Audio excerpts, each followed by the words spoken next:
All right, Billy, thanks so much for being a guest on Wicked Smart Golf, man. Excited to talk all things fitness with you today. I appreciate it, Michael. I'm very keen to help educate your guests, mate, and hope they get some value from it. Definitely. Well, you're killing the value side of things. I mean, you got a massive following on social media, so congrats on you for growing your business and helping so many people.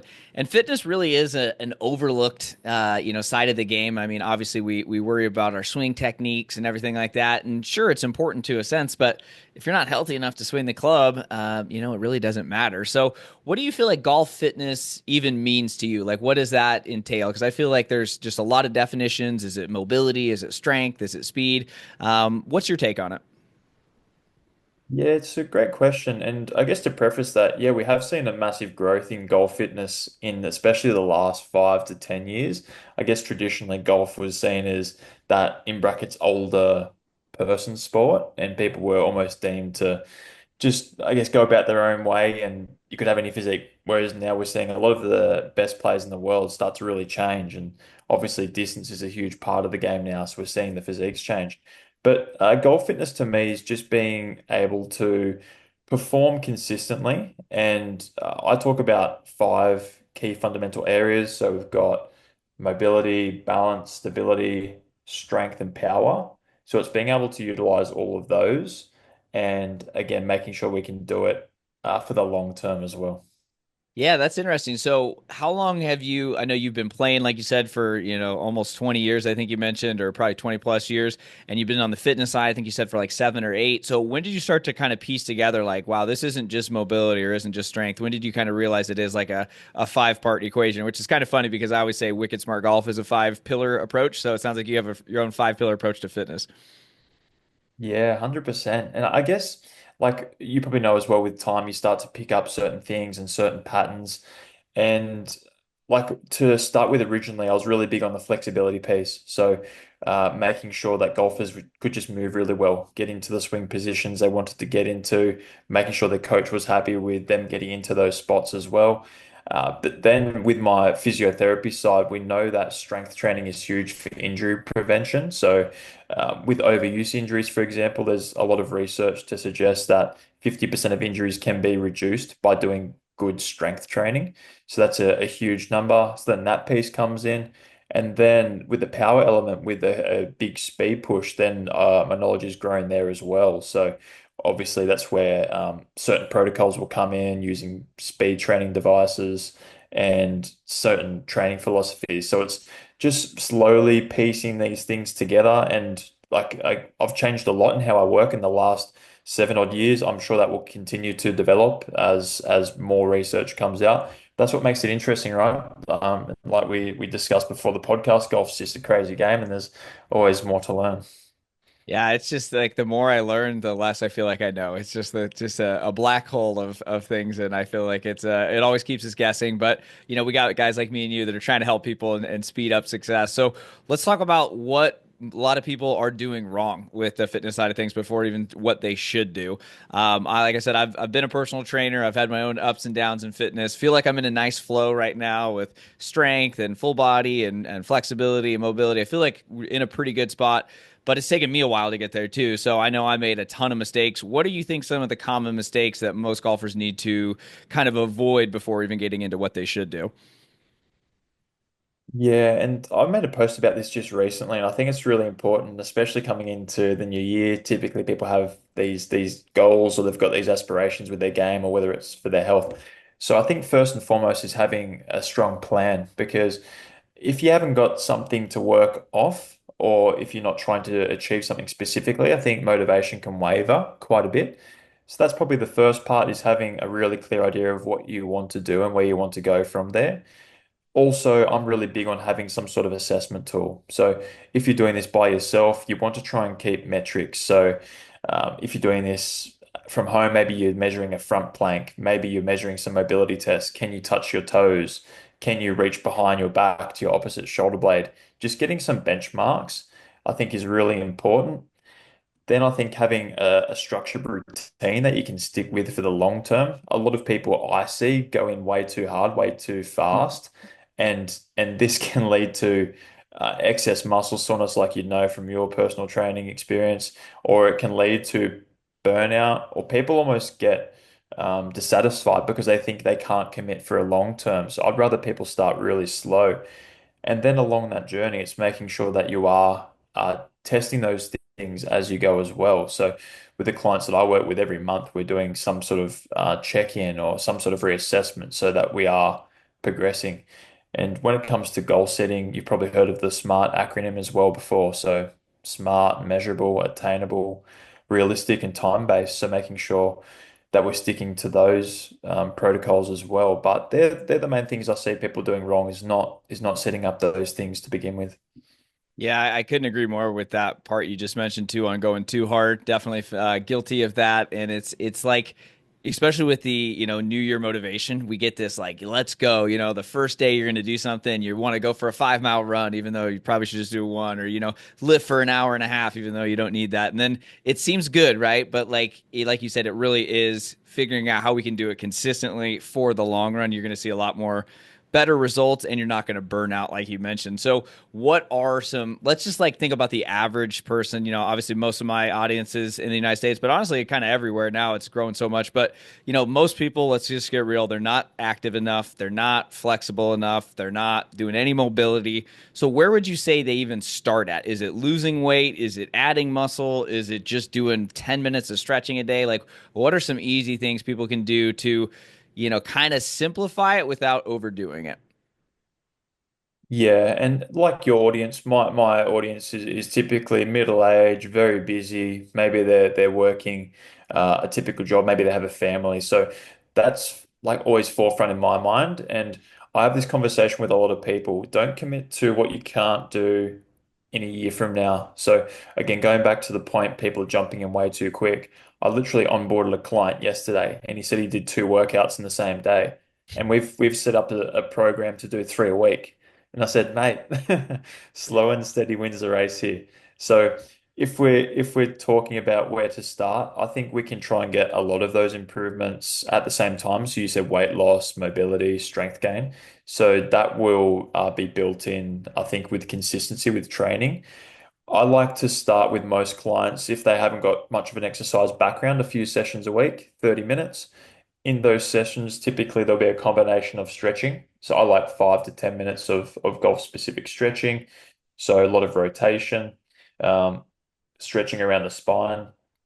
Then I like some sort of strength element. So we could look at lunges, squat, certain presses, and then as they're getting better, some sort of power component as well.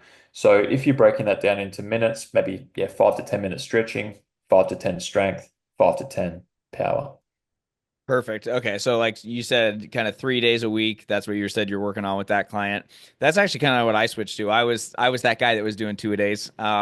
More for the mental benefits, I think too. Sometimes I like just to like do hard stuff, and I don't like running, so I'll go running sometimes, stuff like that. But this year, I'm really the last few months, really in the off season, I'm trying to be super committed to doing things that I know will help not only my health but my golf game, and really like kind of aligning those two and trying to put the David Goggins challenges aside for a little while just to like really get some stuff and making sure it's like all intentional. So this is something that I feel like I've learned a lot more recently. I'm 37 and I used to live 5, 6 days a week. I just feel like I was doing that and just not really seeing the results anymore. So I kind of switched the last 6, 8 weeks to 3 days a week, full body, doing heavy on those days. And then the other days, either doing some speed stuff, some mobility, some strength.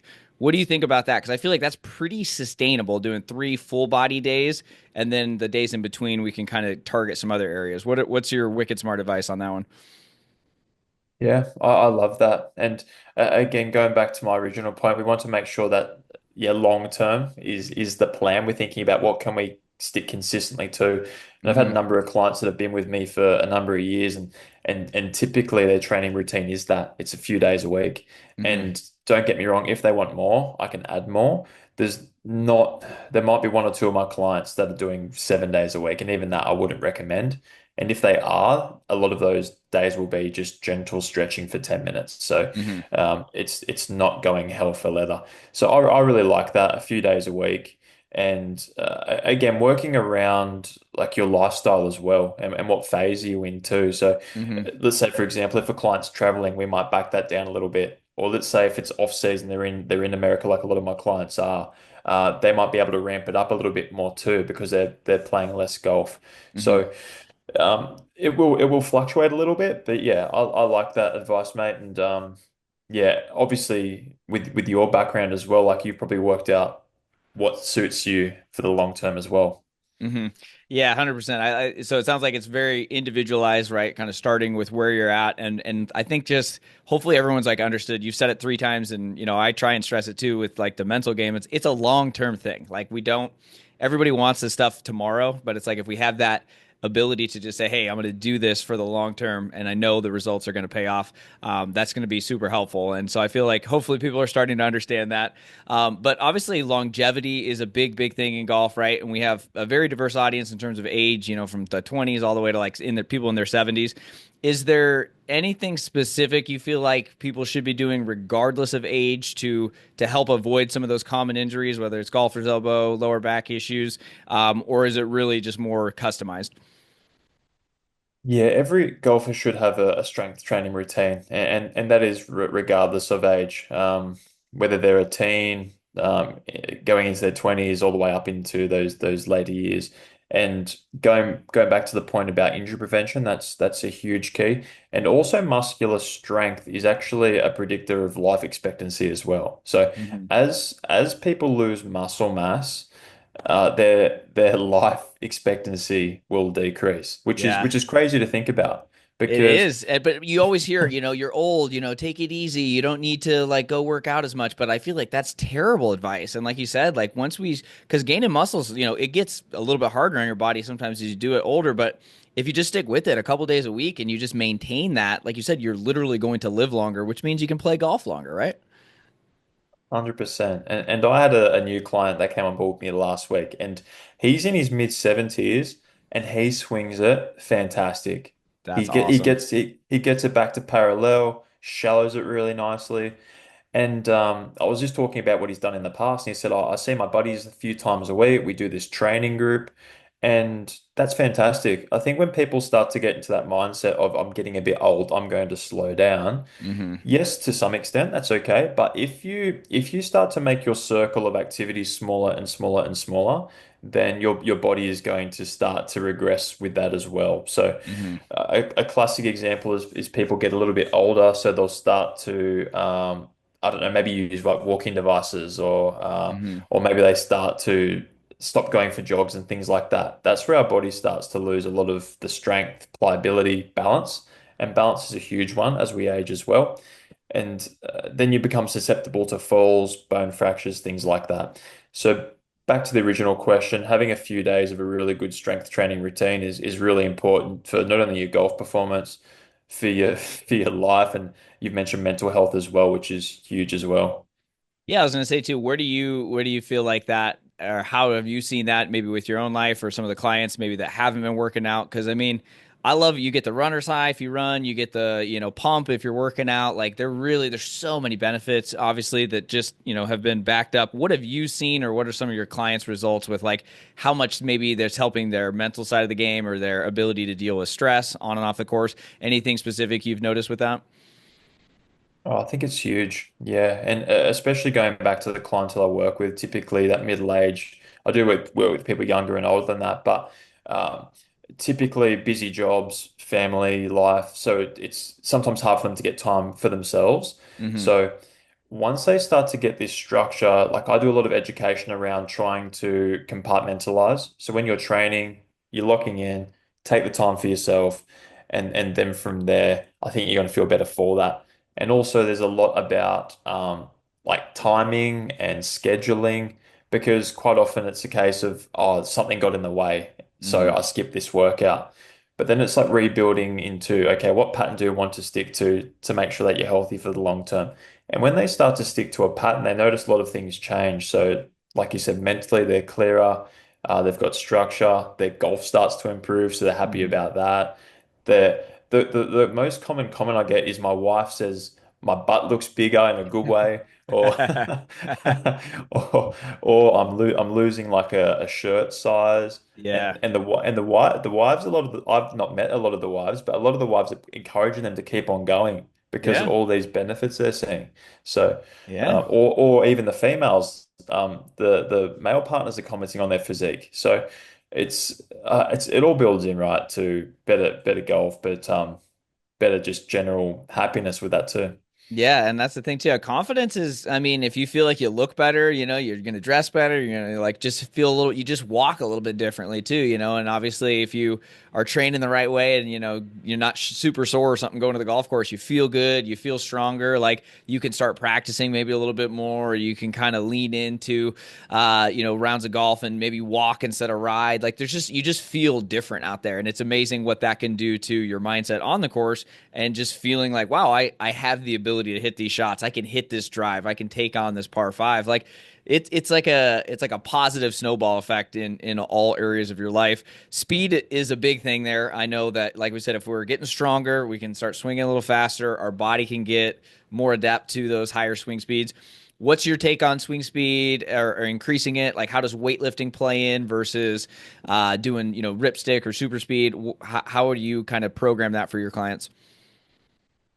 Yeah. So speed's a huge topic, like we've discussed just briefly. And if golf performance and shooting the lowest possible score is a goal of yours, I think you should be doing some sort of speed training element at some point. And I guess I need to preface that with the timing of this as well. So you need to consider, am I currently injured? Is my body performing okay? When I mean performing, are you mobile? Stiffness, aches, etc. Are you doing any swing changes at the moment? Are you playing solid golf? Because I think timing it is quite important. So when a client comes on board with me, typically that wants to get speed. There's, I guess, a phase we'll go through. So normally the first 4 weeks is trying to clear up any big mobility deficits, try and make sure that pain is getting reduced. And then when we get to the 4 to 8 week mark, that's when we try and, I guess, leverage the speed then. And what typically happens when they control a lot of these other things, so their flexibility, pain reduction, their speed will naturally increase. So Hmm. they might get 3 to 5 miles just by moving better. And then it's almost like adding a turbo to it with a speed training device. So that's typically like the pathway into that I subscribe clients to. With that being said, in terms of like frequency, I like 2 to 3 sessions a week of a speed training element, like specific with a speed training device, and I build that into clients' routines. Hmm. So again, if they're a busy professional, I'll take some of their workout away and add that speed training element there. So there's obviously that part of it. And when it comes to strength training, there's a really good correlation with strength and speed development. And that's for a couple of reasons. So one, for example, is grip strength. A PGA Tour average will have about 55 to 60 kilos of grip strength. An amateur will have 40 kilos. So it's quite a big difference. And if you're a long drive athlete, you've got 82 kilos of grip strength. So Wow. I've never even thought about that. That's wild. I mean, yeah, you think about like when Tiger got, into fitness and like revolutionized the game, he'd be in like the deep rough and it wouldn't even matter. Like, he was hitting shots that literally no one else could hit. I never thought about it from a grip strength perspective, though. That's fascinating. So you're basically able to generate more speed. Obviously, you're able to escape the rough, and that's just directly correlated with weightlifting, or is there specific exercises? Or I hadn't heard that stat before. I love it, though. Yeah, and that was published by Super Speed Golf, and it's a fantastic study that they did. And yeah, going back to Tiger, apparently in his prime, he was swinging at close to 130, if not above. So That's some so some, crazy. And that was a steel and shaft driver he was playing too. Like, let's never forget that. it's mental, right? And especially for that time and compared to the field, it was just so different to anyone else. So yeah, like when it comes to rough, like you mentioned, it's ridiculous. When you look at some of the really strong guys on tour, like Koepka, Bryson, etc., it they play different. And even going to the US Open with Bryson, like his ability to navigate the rough was incredible. Um, and yeah, going back to the original question, sorry, can you just rephrase that again? I've completely gotten No, yeah, sidetracked. I was just wondering with the grip, like, was that from specifically like a workout? Like, were you doing more like arms or forearms or shoulders, or was that just like overall weightlifting directly correlates more to better grip strength, which then obviously correlates to more distance? I just want to make sure I got that right. Yeah, for sure. I'll clear that up for you. Thank you. So I like clients just to get generally stronger through compound lifting Hmm. so that the grip strength will catch up over time. And don't get me wrong, you could do grip specific strength. There's those hand exercises, Hmm. but I think just bang for your buck time wise, Yeah. if you lift heavier with, let's say, a deadlift or a press, naturally your grip strength is going to get better over time. Hmm. Pull-ups are another great exercise for that. So I don't expect clients to do wrist specific strengthening just to get that grip strength. It's Right. going to be a correlation with just improved overall strength. Perfect. So compound lifts, you mentioned that. That's been my big focus. So I'm doing, bench, deadlift, squats, shoulder press, like just the big, most bang for my buck. Trying to do the minimal amount for the maximum amount payout is kind of how I'm trying to reframe it because business is taking a lot of time in a great way. So I want to make sure we're doing the right stuff. So you mentioned deadlifts, squats. It seems like are pound for pound, arguably one of the best, if not the best exercise out there.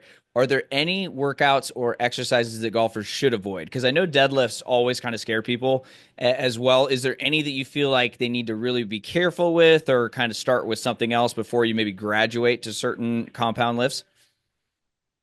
Yeah, I'm pretty reluctant to say don't do this exercise or don't train in a specific way. I think it's really important just to scale it though with time. Hmm. So you need to think about your training history, uh, how mobile are you? How is your body in terms of injury? And then just picking those right things at the right time. I will say with most people, you can always alter it, make it easier, make it harder. So let's say for a squat, if they're really struggling, they can sit down to a bench.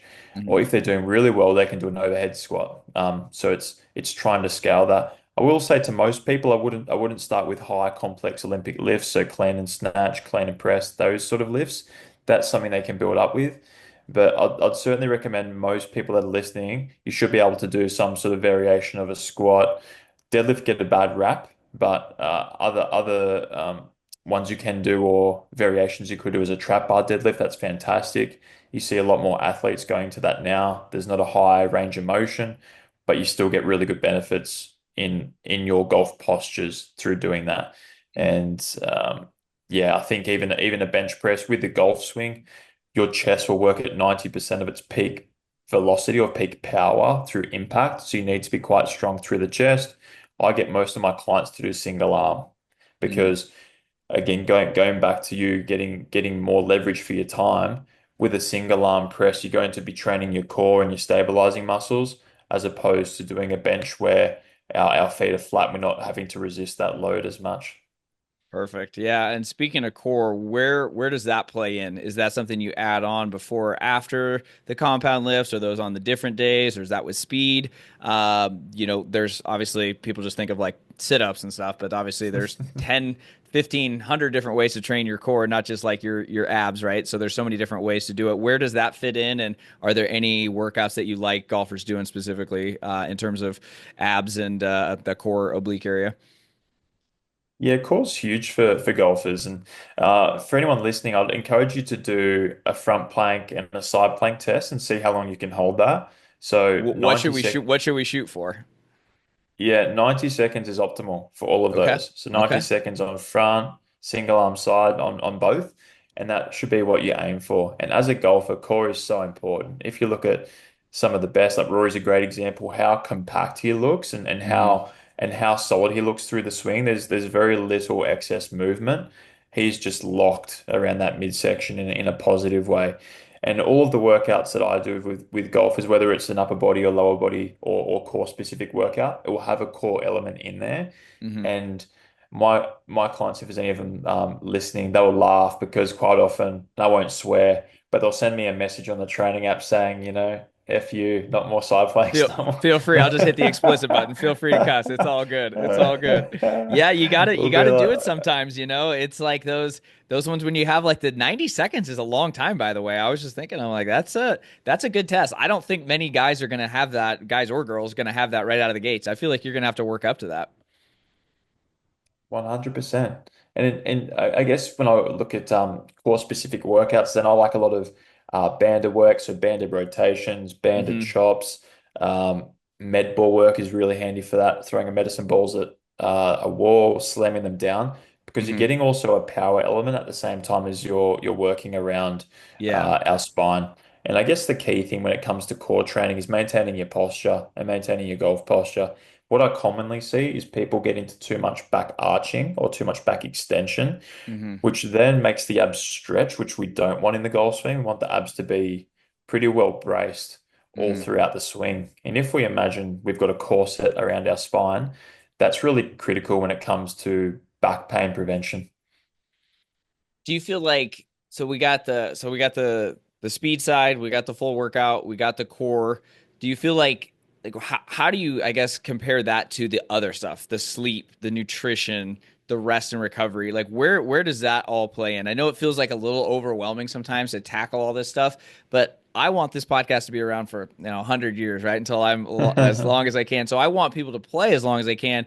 And I think all the stuff we talked about is really key, and I think it will help. And I know I've seen it in my own life and a lot of people, but there's the other stuff, right? The off the course stuff too. So how do you kind of map that out? Do you recommend people tracking their food, sleep? Like how does that all play in with your side of the fitness things?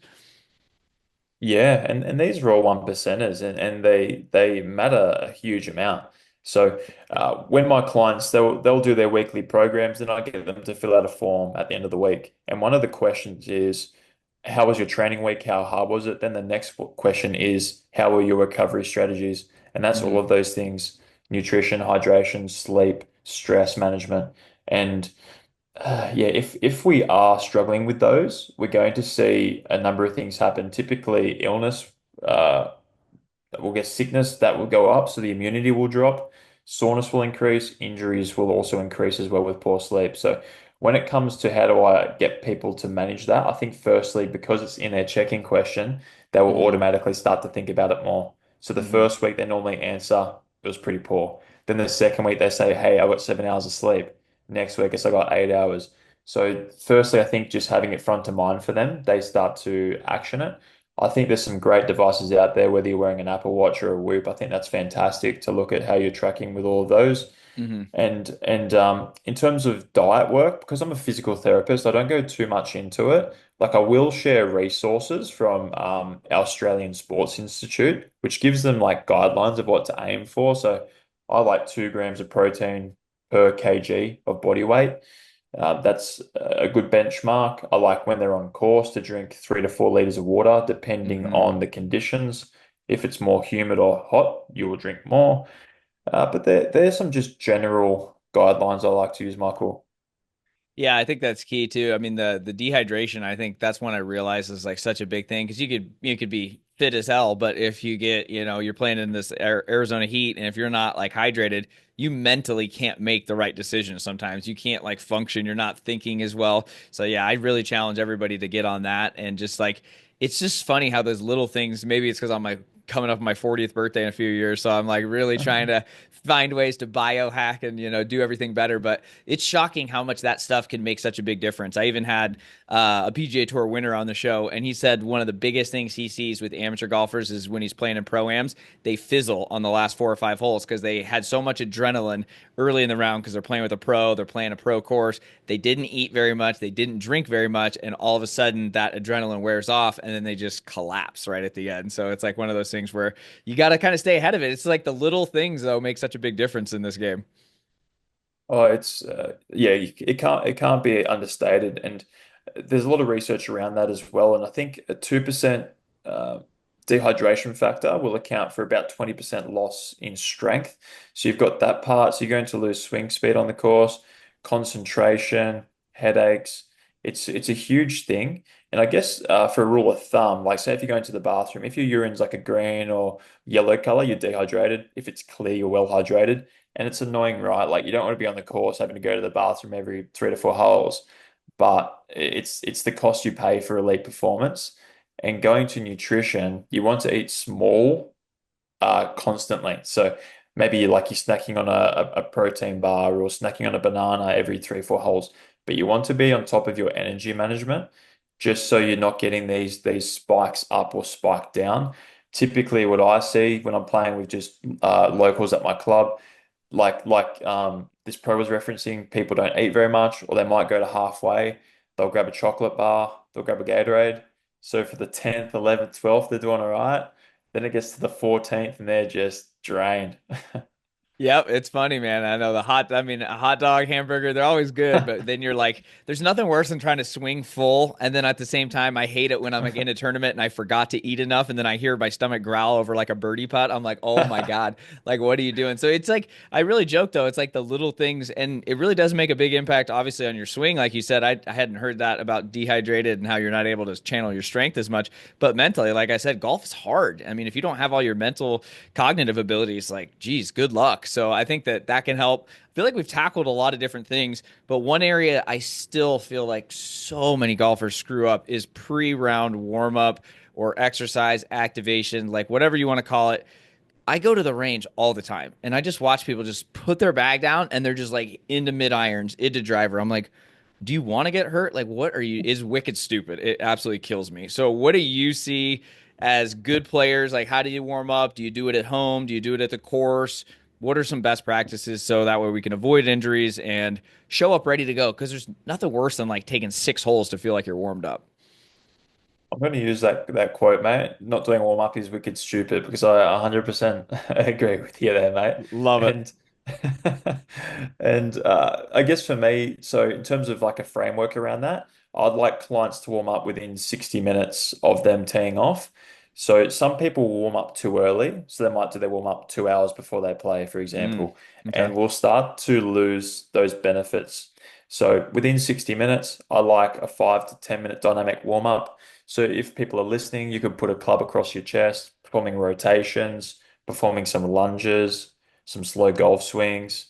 Um, I have a warm-up guide I could provide you with, or even I provide all my clients with when they come on board. But essentially, you want to take the body through all of the movements it's required to do in the golf swing. So Mm, typically, it's a lot of rotation, fast, and building up with speed as we go.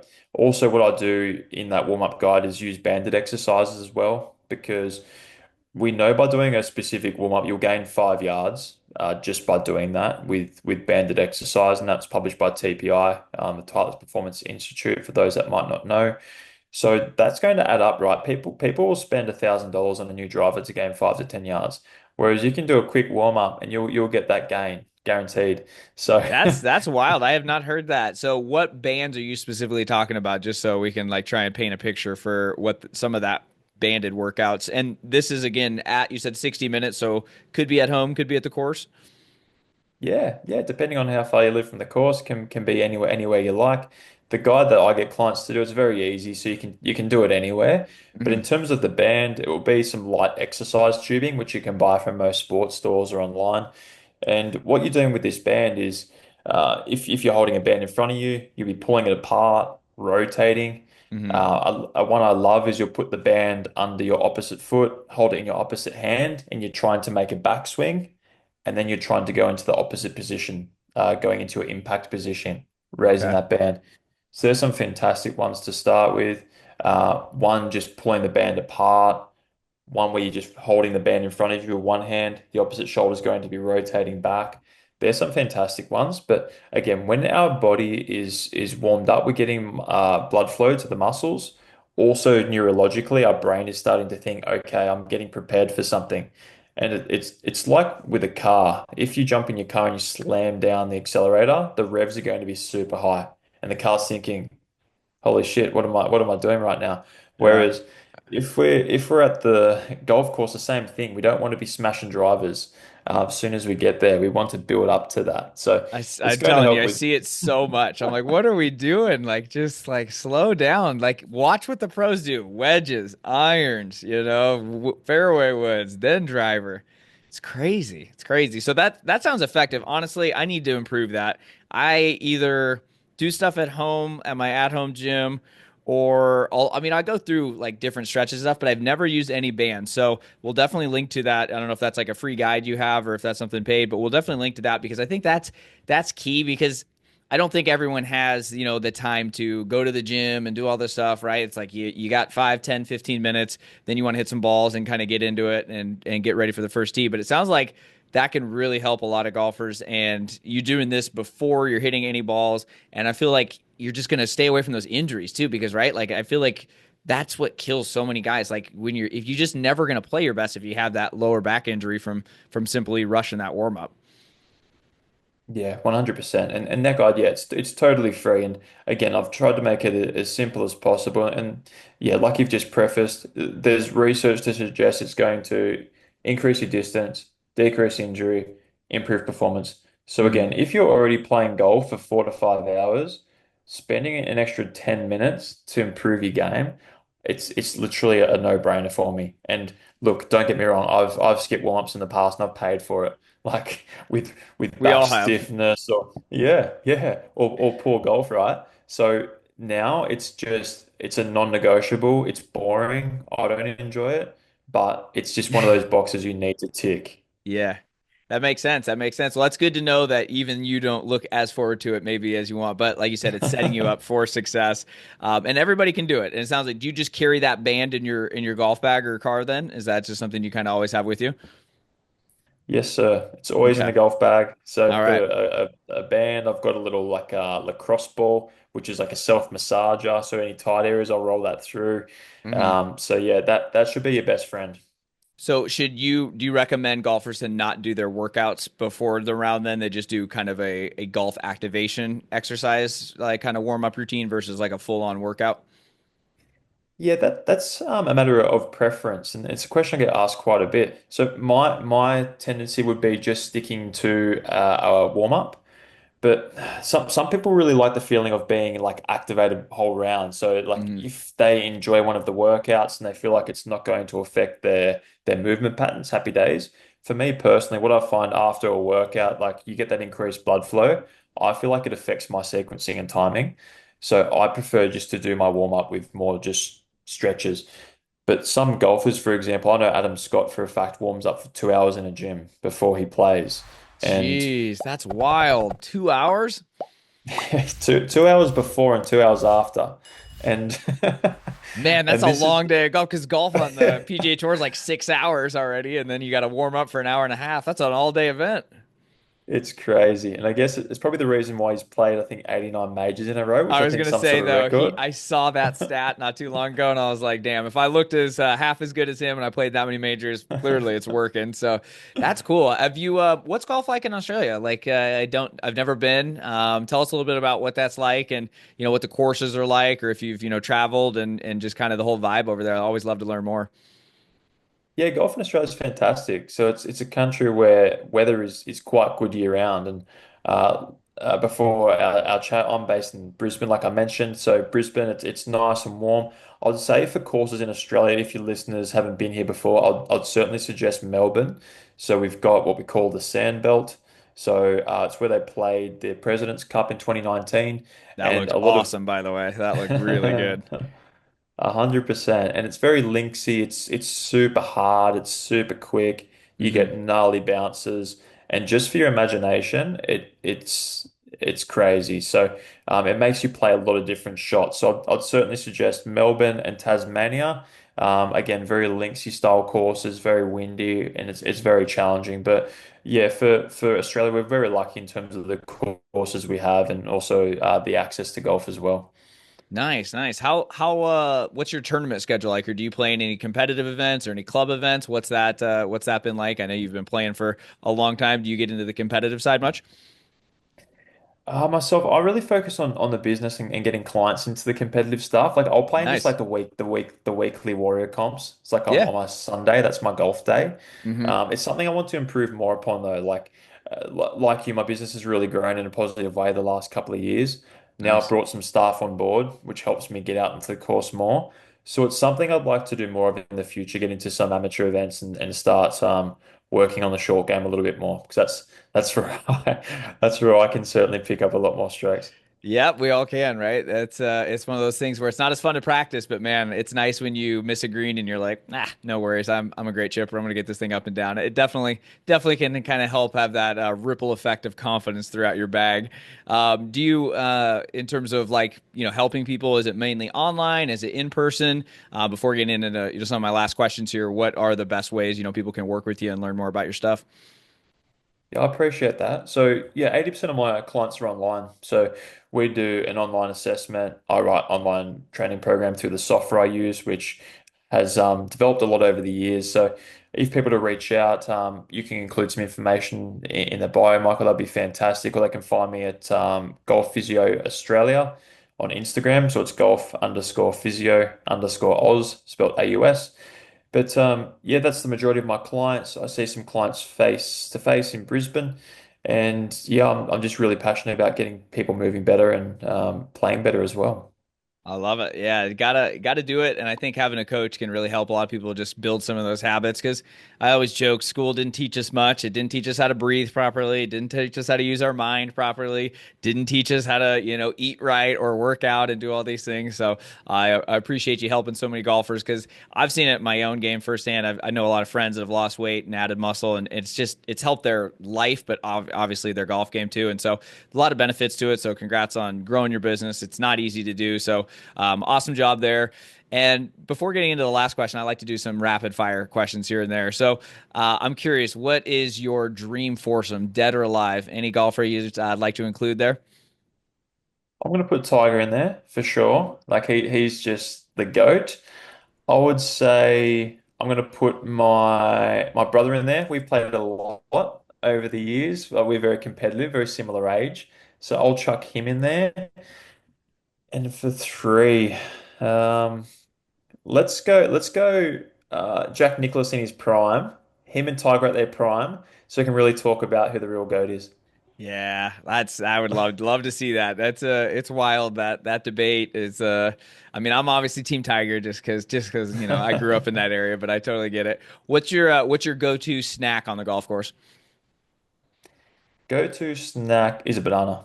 Yeah, great in potassium, carbs, and yeah, it keeps me even keel. What would you recommend golfers do on a delay? So you got a big group. Is there any exercise or different things you'd recommend to keep loose? Yeah, I'd suggest them getting their club, putting the grip end down on the ground, put their hands, let's say if it's the iron, put your hands on the iron and just trying to rotate the hips. And then from there, getting the same club, put it across your chest, doing a rotation. Or if you're really keen like me, I literally go into a hip flexor lunge stretch on the ground. I put my knee down, chew on my banana, sip on some water, and just get into that lunge. That's a 3 for 1. That's wicked smart right there. I love it. Awesome, man. Well, for my last question, what's one piece of fitness advice that you wish all golfers knew? One. I think the most important one is that injury stat. So 50% of overuse injuries can be prevented by strength training. That's wild. That's just like still such a crazy stat to me. So, can you break that down a little bit or elaborate? Because I really want people to hear this because I'm team workout for sure, but you're wicked smart on this stuff. So, explain that a little bit more because that is just crazy to me. Yeah. So when we talk about overuse injuries, we're talking about tennis elbow, tendon injuries. We're talking about stress fractures, so back injuries.